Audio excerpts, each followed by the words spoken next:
Alright, so I didn't want to have to make another video about this, but you guys are interested and you want to try out the new runes, or you just want another PB account, you can just try it out. Signups are open right now, and if you have honor higher than 3, then you can get a free PB account.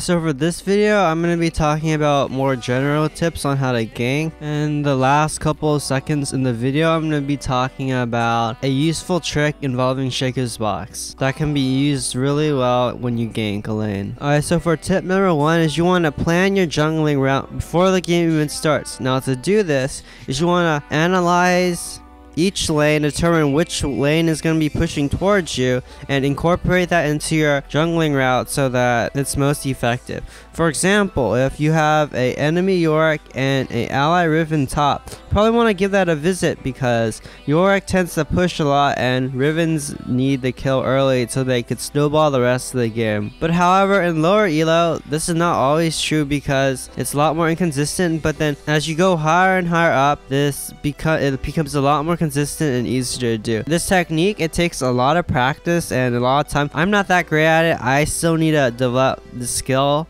but it's very useful to start early, and it's very useful to learn and be aware of this early on. So about a minute so before you actually gank, you want to look for the lane and see if they're placing down any wards, or you could just ask your ally and see if they notice that the enemy placed down any wards. You want to look at the enemy summoner spells to see if they have any summoner spells on them, which you can also ask your ally, or you could just pay attention and look for summoner spell pings. You want to look at their abilities that they use, and you want to look at the tendencies that they have as a player and as a champion.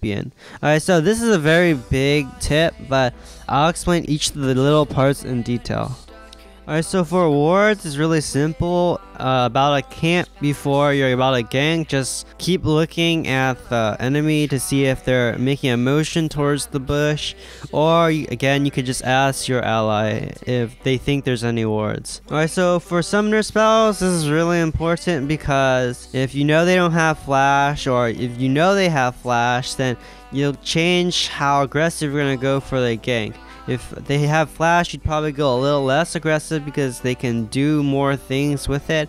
And if you know they don't have a flash, you probably should gank that lane before their flash comes back up. Alright, so the other thing you want to pay attention to is that you want to see if the enemy has any abilities up. If you're about to gank and you see him use, for example at Zed, you see him use his W, that's his only gap closer, and Zed's W has a very long cooldown. So you probably want to gank immediately after he uses his W, because he can't use that when you gank, because he won't have it on him. But also, even if they don't have a gap closer, you want to, if they use a damaging ability or any ability at all, they have that one less ability to use when you gank them. So it's even more likely that your gank will succeed, and it's less likely that the enemy can potentially turn it around. Alright, so tendencies as a player and as a champion. So what do I mean by that? Tendencies as a player, it means if they're always out of position, you probably want to gank that lane more, or if they tend to do a certain characteristic over and over and over again, you probably want to abuse that. For example, say a player never wards, then you want to abuse that and always gank that player. Or say the player's always out of position, you also want to abuse that. Tendencies as a champion, I have this really good clip here. Katarina, if she uses her Q, most Katarinas like to E to that Q because it's really satisfying to do. So you can use that to your advantage. If you see a Katarina Q, you can go in because she might E into that Q, and you could also use that to an advantage. But then this could be also used against you, because if a champion is ranged, most of the time they're going to be far behind their minions, auto attacking the minions. So just be aware of their tendencies. Alright, so tip number 3 is that if you have a gap closer and you don't need to, you shouldn't use it immediately if the enemy is enough out of position. If you save it, the enemy might flash or try to do some speed boosting stuff, and you could use your own gap closer to follow up him and most likely get a kill. Alright, so tip number 4 is that you want to look at your minions and the enemy minions in that lane before you gank. This is important because you want to gank when the enemy minions aren't that much, but it is still pushed into your tower. If the enemy has a lot of minions and you gank when he's pushed in, it could be a big problem because you're going to be taking a lot of minion aggro and your allies going to be taking a lot of minion aggro trying to get the kill. But then it is very possible that the enemy can turn around and get a double kill or even a kill from you. So now I'm going to give you some examples of when the minion state is good for you to gank. Alright, so when the minions are relatively even, it's okay for you to gank. So this is good. When the minion wave is really big, even though it's pushed in, this is not a good place to gank because you're going to take a lot of minion aggro and it's gonna hurt. Ideally, this is when you want to gank. It's pushed in and it's equal minions, and in fact you have a little more minions. But then again, this rule, there are a couple exceptions to this. Like say if the enemy is very low and even though they have a lot of minions, it might be possible for you to get a kill without dying or taking a lot of aggro. So just be wary of that. Tip number 5 is that even if you know that the enemy laner has warded the lane, like you know exactly what bush, or even the idea that he has warded the lane, you want to make sure that your ganks are really efficient in balance to your farm, and you want to make sure that your ganks are really fast, because even if there's a ward in there may be a chance that even if you go along that path that you went so fast that he didn't even notice you're in his lane already and it's too late and he burns the summoner or you get the kill, which is really good for you. So really, when you gank someone, you just want it to be very quick and efficient. You shouldn't have to be waiting in a bush waiting for the right moment. But then again, at the same token, if you know that like any second now the enemy is gonna do something that can increase your chances of ganking, if you wait a little longer, then I guess it's worth it. So those are my 5 tips on how to gank, which can be applied to most junglers. Because I'm a Shaco main, I'm going to be talking about this really useful trick that is really good for when ganking with Shaco.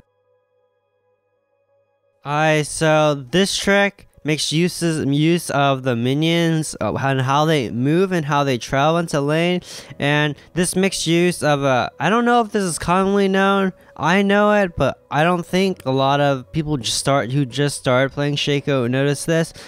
Alright, so for Shaco's box, his fear range, like the actual fear radius, is a lot longer than the proc range. So that means that even if you don't proc the box necessarily, if something else procs the box and you're within the fear radius of the box, you'll also get feared even though you didn't proc it. So I'm going to show you this demonstration right here, which makes this a lot more clear. Alright, so in experiment number 1, we were pretending that essentially, to make this a little bit more clear, essentially how this is working is we're going to pretend that the minions is the scuttle crab, and we're using the target dummies to measure the radius of the box fear range and to give us a rough estimate. Also notice that right now the box isn't being procced, but as the scuttle crab procs the box, the target dummies are also feared. So after we establish that the box has a separate proc range from a fear range, we're going to use the dummies to measure, we're going to try to accurately measure the fear range and the proc range. Alright, so in experiment number 3, we were trying to measure the max fear range. As you can see, this is the radius of the fear range.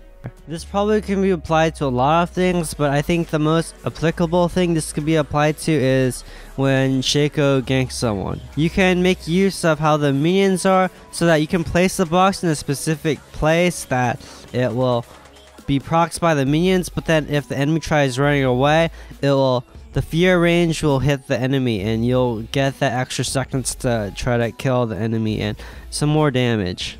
This trick is really easy to do if your enemy is really close to the minions, but if your enemy is not and for some reason he is really far back, you can look to see where the next wave of minions are by looking at your next wave of minions, and then you can flip it to the enemy and you can kind of predict where the enemy next wave of minions are going to be, and you can go in, queue in, and put a box next to those minions, and it will proc from the minions and fear the enemy champion, which is very useful. As you can see, this trick is very easy to do. I think it's very viable, and you could basically apply this to every gank that you do as Shaco, and most of the time you're going to use this trick. I don't think a lot of people realize that Shaco's box proc range is shorter than the fear range, and that is why I'm showing this.